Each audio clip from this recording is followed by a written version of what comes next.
La puissance électrique. Pour aborder cette notion de puissance, on va regarder ce qui est marqué sur les appareils électriques.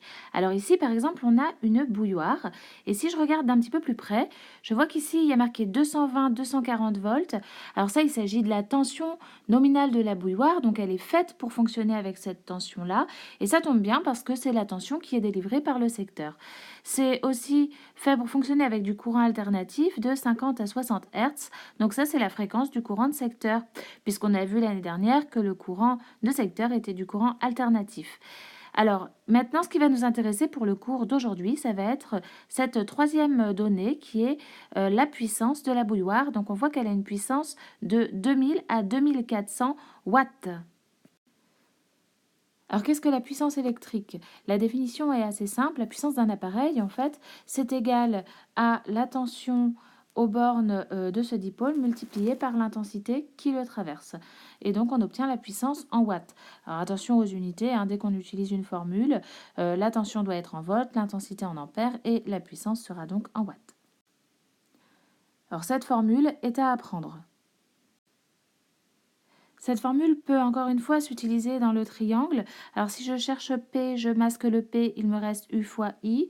Si je cherche le U, je masque le U, il me restera donc P divisé par I, puisque cette barre ici sert en fait de barre de fraction, donc P divisé par I. Et puis pour terminer, si je cherche I, il me restera donc P divisé par U. On va faire une petite application de la formule de la puissance avec ce radiateur. Alors, à vous de trouver la puissance de ce radiateur dans les indications sur l'étiquette.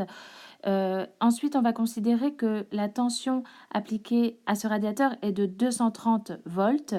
Et donc, je vais vous demander de calculer l'intensité qui va le traverser. Et donc, je vous invite à mettre la vidéo en pause le temps de faire ce calcul.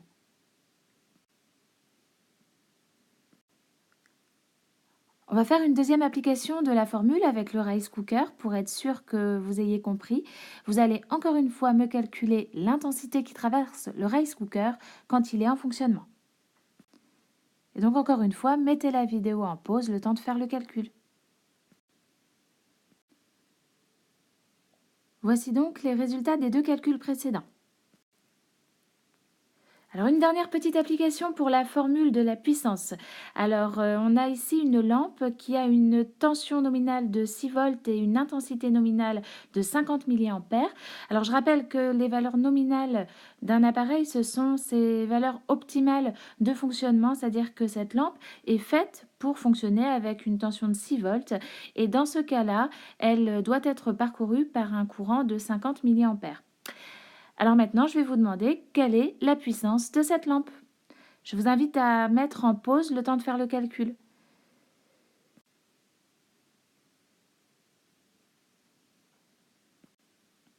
Voici la correction. Alors P égale U fois I.